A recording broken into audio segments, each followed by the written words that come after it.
അതെ, ഇങ്ങനെ ഇരുന്നാ മതിയോ? മോളുടെയും മരുമോന്റെയും വാടക വീട് കാണാൻ പോണില്ലേ? എന്താടാ വാടക വീടെന്ന് പറയുമ്പോ ഒരു പുച്ഛം? നീ ജനിച്ചതും വളർന്നതും ആളായതും ഒക്കെ വാടക വീട്ടിൽ കിടന്നല്ലേ? അതെ, എന്റെ രക്ഷിതാക്കളുടെ ഗതികേട് കൊണ്ടല്ലേ. അതുപോലെയാണോ ജഗൻ? കോടീശ്വരനല്ലേ?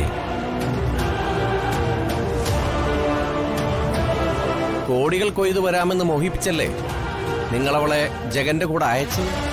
പിണ്ടി പോകരുത് നീ. സത്യം പറഞ്ഞപ്പോ പൊള്ളുന്നോ? ബോധം കെട്ട് കിടന്ന പെണ്ണിന്റെ കഴുത്തിൽ തക്കം നോക്കി താലി കെട്ടിയവനെ അഭിമാനമുള്ളൊരു പെണ്ണ് ഭർത്താവായിട്ട് സ്വീകരിക്കോ?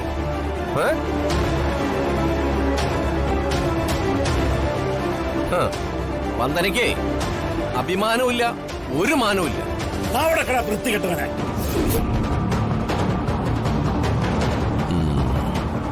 സ്വന്തം കൂടപ്പറപ്പിനെ അപമാനിക്കാൻ എന്തൊരു ഉത്സാഹമാ! ഇവൻ നമ്മുടെ മോൻ തന്നെയാണോടി? ആര് പറഞ്ഞു അച്ഛന്റെ മോനാണെന്ന്?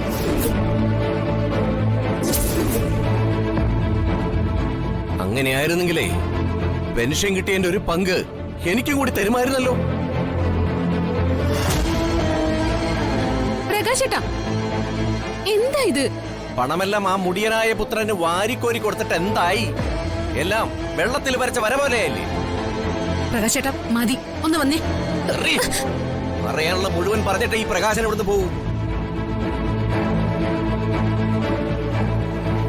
മനസമാധാനത്തോടെ പട്ടുമെത്തയിൽ കിടന്നുറങ്ങിയിരുന്ന ജഗനെ ഒരു ജാതകദോഷക്കാരി ഇപ്പൊ കയറി ചെന്ന് പെരുവഴിയിലാക്കിയില്ലേ?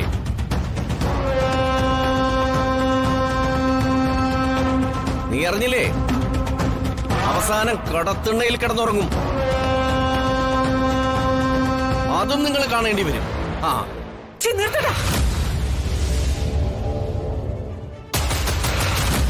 ഇനി എന്റെ കുഞ്ഞിനെ ശപിച്ച നിന്റെ കരണ അടിച്ചു പൊളിക്കും ഞാൻ. സത്യം പറയുമ്പോഴേ ചിലർക്കൊക്കെ പൊള്ളും. പ്രകാശേട്ടാ മതി, വാ പോവാം. ഞാൻ പറഞ്ഞു തീർന്നില്ല, ഇനിയും പറയും. മിണ്ടരുത് നീ.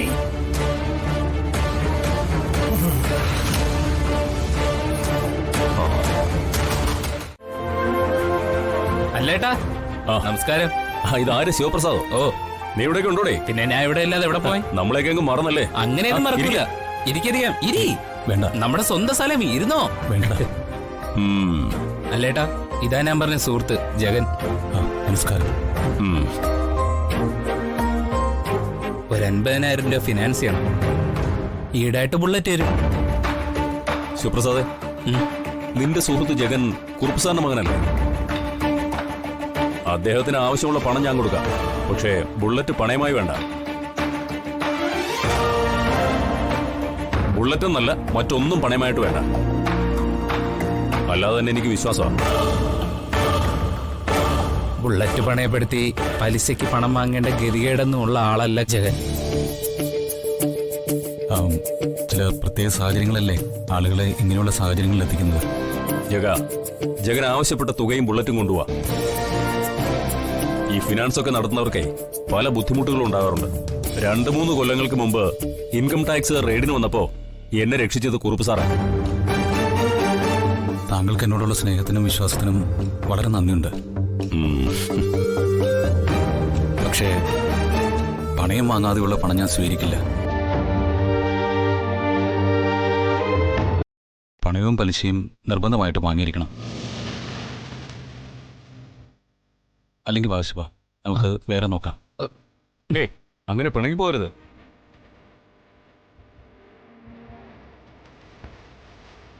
കുറുപ്പ് സാറിന്റെ മകൻ പണത്തിനായി ഇവിടെ വന്നിട്ട് വെറും കൈയോടെ പോയാൽ എനിക്ക് വിഷമോ? തൽക്കാലം ബുള്ളറ്റ് ഇവിടെ വെച്ച് ചോദിച്ചോ, ഞാൻ പണം എടുത്തിട്ട് വരാം.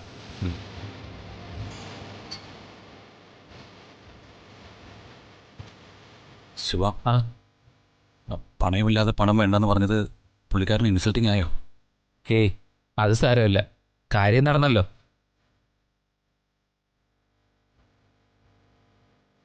പണം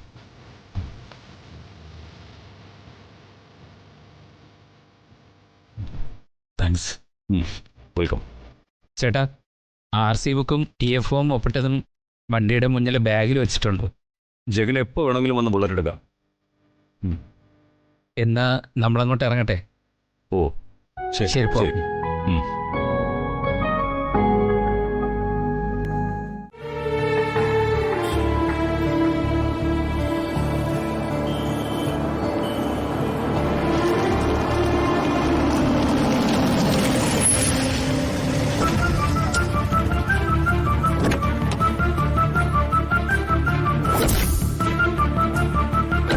വന്ദനമേ, ദേ ജഗനാങ്കള്.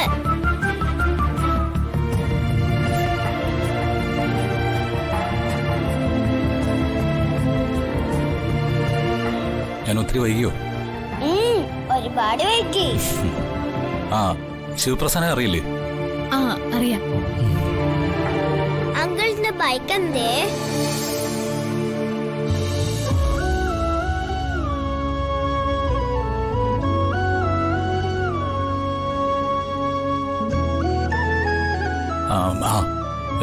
ശിവയുടെ പരിചയത്തിൽ ഒരു വാടക വീട് റെഡിയായിട്ടുണ്ട്. നമുക്ക് അങ്ങോട്ട് പോവാം. വീട് മാത്രം പോരല്ലോ, അത്യാവശ്യം ചില സാധനങ്ങളും വാങ്ങണ്ടേ? അതിന്റെ ഏർപ്പാടുകളൊക്കെ ചെയ്തിട്ടാ വന്നത്. അവിടെയും തീരുന്നില്ലല്ലോ പ്രശ്നം. നാളെ മുതലുള്ള ചെലവ് കാശ് കണ്ടെത്തണ്ടേ? പിന്നെ കറണ്ട് ബില്ല്, വാട്ടർ ബില്ല്. തൽക്കാലം നമുക്ക് എല്ലാത്തിനുള്ള മാർഗം കണ്ടെത്തിയിട്ടുണ്ട്.